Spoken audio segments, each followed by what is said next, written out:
I remember watching Watchmen when I was really little, and I remember imprinting it into my mind, no matter how much my parents didn't really want me to see it, as it was rated R. The violence, the stylization, the darkness of it all, it was completely different from what I was used to, but I fell in love with it. I loved the filmmaking, I loved how cool all the characters were, and could tell even at a young age that they were all flawed and some terrible people. Yeah, I fell in love with Watchmen.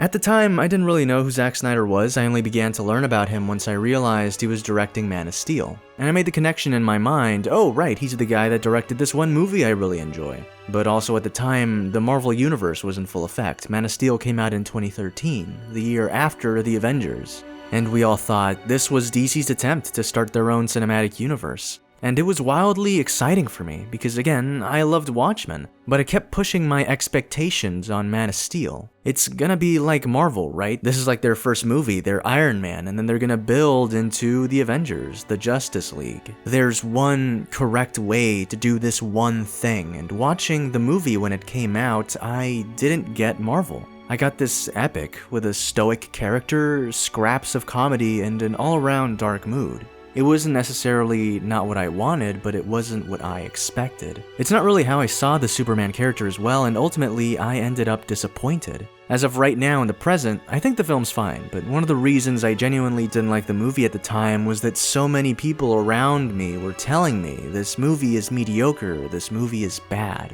2016 rolls along, Batman v Superman is here, Batman kills, Superman is still dark, Lex Luthor is not faithful to the comics, everything's so weird, I could not understand. Why can't you be like Marvel? I, at this time, knew about the Snyder fandom and the certain toxic people who inhabited it. I made fun of how some of them praised Zack Snyder as a god. Well, of course it's just for fun, and yes, Snyder cultists, as they're called, should most definitely be clowned on a bit to humble them. There was something underneath. I was in a one-sided battle with Zack Snyder. I was in a fight that he did not know he was fighting. I was thinking, how does this guy not get it? Why does this man not do what's literally been outlined for him by Marvel? I was parroting what I heard everyone else say. This is bad because of all these reasons, and it should be like this. There is a correct way to make art, and it's this way. I mean, when other companies want to make universes and fail, that's because they don't follow the Marvel formula, right? Hell, I just want Zack Snyder, the guy that inspired me in 2009, to be loved, to be in a spot where people can enjoy his work. So why does he just not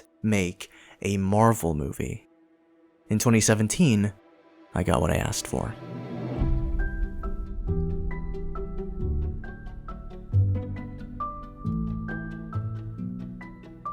Before we get to part 2, let's talk about today's sponsor that made this video possible. Okay, so what happens if you want to watch a movie, say the Snyder Cut, when you're traveling and the country you're traveling to doesn't have HBO Max? Well, all you have to do is use NORDVPN, change your IP address to the United States, and freely access HBO Max like you normally would. But that's just scratching the surface of what NORDVPN can do. NORDVPN isn't just for getting access to content only available in other countries. NORDVPN is a service that can help you with online privacy, website access, and online security. There's always people out there who want to steal your information. Even your internet service provider can check and log your browsing history. So protect yourself online by using the winner of 2021's Best VPN Overall by VPN Mentor. There's a 30-day money-back guarantee. You can use NordVPN on up to 6 devices, and you can go to nordvpn.com/browntable to get 70% off a 2-year plan, plus a month free. And right now, NordVPN is celebrating its birthday, so you'll get all this and a surprise gift if you use the link.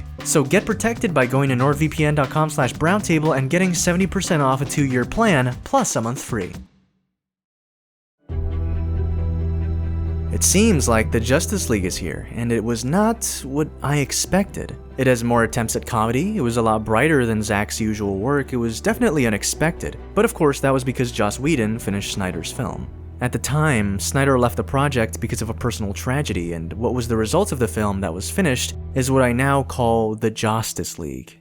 I honestly thought the movie was gonna be good. Like, holy shit, the director of the 2 Avengers movies was finishing Justice League. Hooray, right? But sadly, that was not the case. For about a day after watching the movie, I thought maybe this movie was better than Man of Steel or Batman v Superman. But eventually I realized, no, I'm insane. Justice League was a mess. It was muddled, confusing, the tone was everywhere, and ultimately I thought it was the worst DCEU film other than Suicide Squad. That is, yeah, wow. And I thought, oh man, this is totally Warner Brothers' fault. They interfered, and it was not Joss Whedon's fault at all. Now we know Whedon played a role, but at the time, I didn't know. And once Snyder fans understood that Whedon had scrapped a lot of scenes from Snyder's original vision of the film and had replaced them with new ones, things got heated. They started demanding a Snyder cut of the film, some harassed and bullied, while others just passionately supported Snyder's work. And the pleas for a Snyder cut kept going for I think about 3 years. Zack eventually confirmed there was a nearly 5-hour-long version of the Justice League film, and a Snyder cut did indeed exist, but at that point, I feel like a lot of people, including myself, wrongfully so,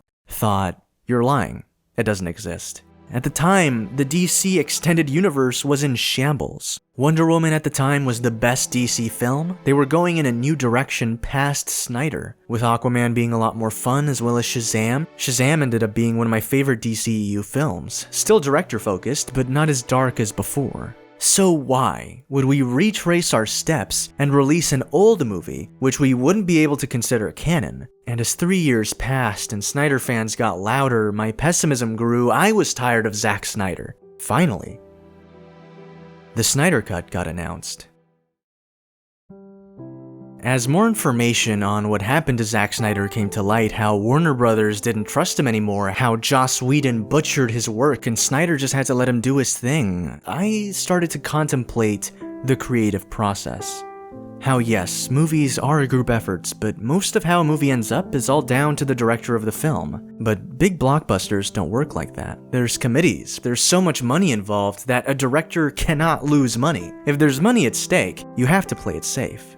I thought about how if I had a dream project, an idea, a film, a series I wanted to make, I didn't want to have it sullied by someone who didn't understand my vision. If I was to change my ideas, it would be on my own terms. I would ask, I would not be forced. I think making Interstellar Ranger Commence really changed the way I view things. Making something, for years now, really helps put things in perspective. I don't want my vision to be compromised. But what makes me so special? So no one's vision should be compromised. If the movie ends up shit, if the show ends up shit, then let it be shit. At least it's 100% the artist's work.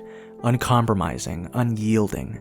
And so now I found myself wanting to support this man. I also started seeing Man of Steel and Batman v Superman not as comparisons to Marvel, not through the lens that I wanted to see them through, but I saw them the way Zack wanted them to be seen. And honestly, they're not my favorite movies, but I started to enjoy them a lot more. And so, with much anticipation, I readied myself for the inevitable 4-hour journey I would put myself through, and I pressed play.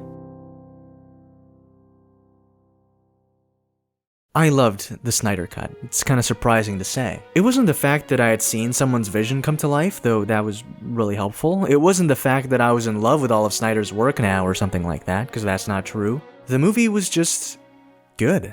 There's a clear difference between this film and Man of Steel and Batman v Superman. It's that our heroes were hopeful again. Superman was able to inspire. He died inspiring. Not just people.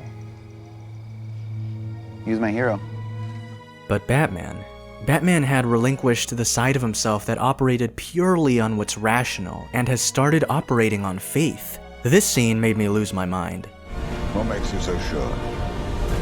Faith, Alfred! The difference from Justice League is night and day. The story is actually engaging. The mother boxes make total sense. And while a bit slow at times, and while some scenes actually don't further the story, scenes do have a weight to them. And what's particularly interesting is that superheroes are out here saving people for the majority of the movie. They save and they protect, they defend the lives around them. And it makes me wonder if the darkness of Batman v Superman is meant to contrast to this film. And this was always Zack Snyder's plan.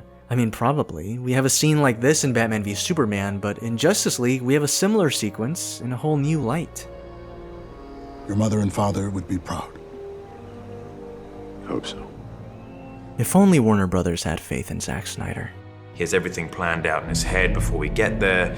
It's remarkable to be a part of. And I see this scene before we make it, and he has beautiful drawings. The Flash is one of the biggest changes. The idea of his character is the same, but the execution is completely different. This is one of those moments when you realize how important a director is in a movie, because the Snyder Cut is really similar to Justice League, but the execution is what makes it different. It reminds you that there is no bad story, there is only bad execution.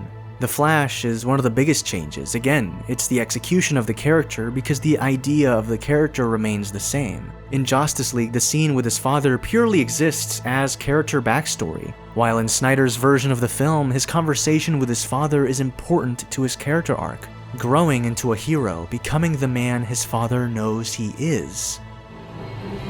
Your kid was one of them, Dad. One of the best of the best. It's this triumphant moment. This character who starts off the film just awkwardly bumbling around and doing his best, tripping and shit, ends up saving literally the entire world in my opinion, one of the best sequences of any superhero movie ever made. The stakes are felt, and it's embarrassing that this was cut from Justice League. Joss Whedon in general is embarrassing though. Cyborg is easily one of, if not the standout of the film. His character is so beautiful, complex, and brilliant. In general, this is probably one of Snyder's best films solely because it wants to be more human than a lot of his previous works. At least that's how I saw it. We understand who these characters are by words and actions and not just expository dialogue. There's this beautiful scene where at first I thought Cyborg was creepily stalking someone for some reason, until I realized that, well, he is, but he's following this family with pure intentions. A single mom who has no money and is all alone and out of options. And he grants her an opportunity. It's this incredible scene that nearly made me cry because it felt so human and real. There's been times I've struggled in my life, my family has, and so seeing that was incredible to me. In a world where superheroes exist, the impossible is possible. In a world where superheroes exist, there's someone looking out for you. But sadly, we don't live in a world where superheroes exist. Ray Fisher was fired from The Flash because he revealed this truth of how things went down during the making of Joss Whedon's Justice League. He talked about how Whedon was a total ass, how Jeff Johns allegedly said we can't have an angry black man at the center of the movie. But Zack Snyder understood Cyborg, he understood Fisher's talent, and he wasn't lying when he said Cyborg was the heart of the film, because he is. Chris and I from the beginning were like, it was Cyborg in the end that was going to be the real hero, and he represents all of their journeys in some way. What is family, and what is it to lose? What is loss, and what is our own, how are our own hearts wounded and damaged by loss, and then how are we able to rise again? I wish the best for Ray Fisher, man. But yeah, Cyborg, a broken person, being able to find happiness despite being part machine, understanding he's not alone, is amazing. I think the reason why the members of the Justice League are able to understand each other so well is because they're all hurt, broken people.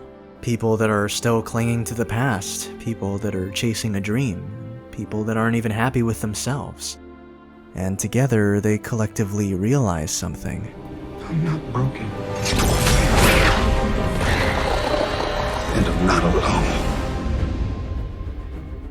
What's weird to me is that I can tell there are flaws with this film. While I love the slow-mo, it can be too much at times, especially this fucking scene. There's pacing issues, the ending could be shortened a shit ton. Maybe the film suffers because it seems like there were absolutely zero limitations, and it's always healthy to limit yourself in some capacity, and the movie in general is a complete opposite of what I enjoyed, but I enjoyed what this movie wanted to be, and this film was itself 100% of the time.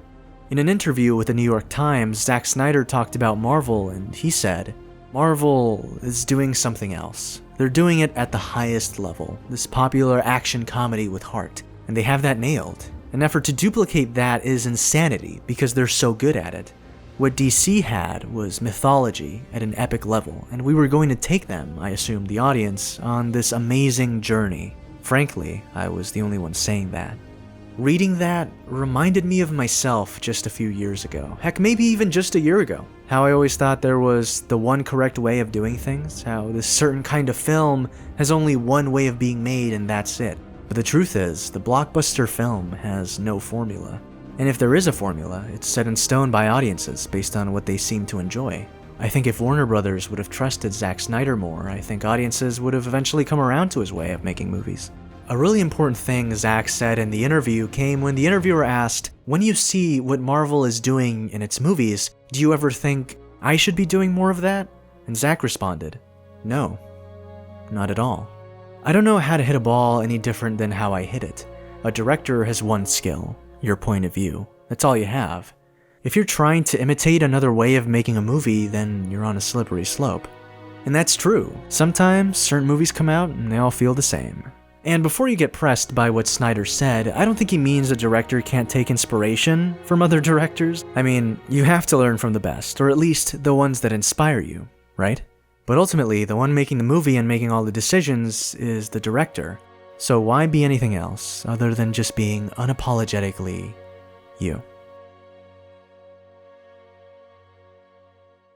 I hope you enjoyed the video. Please, please, please check out Interstellar Ranger Commence. I've been killing myself over it, and thank you so much, Mass Mac, for the Hope Griffin fan art. It looks so friggin' incredible. I am still in awe. Thanks so much everyone for watching the video. I really hope you all enjoyed it. I sincerely appreciate it. Thank you so much patrons for supporting me time and time again. You know how it is. You guys are the best. Much love to ya. You're all thick as hell. I don't have a Patreon question of the video this time. Sorry I forgot to ask, but I will say that if you are not part of the Chad Nation yet, make sure you are. Hit the subscribe button and the notification bell to join the Chad Nation, and by becoming a Chad, you will instantly get the ability to travel through time, just like the Flash. This is an actual power that you can have if you join the Chad Nation. So join the Chad Nation for those benefits that are totally 100% real, and thank you all so much for watching. You guys are amazing. Much love. Again, really hope you enjoyed the video, and stay safe out there.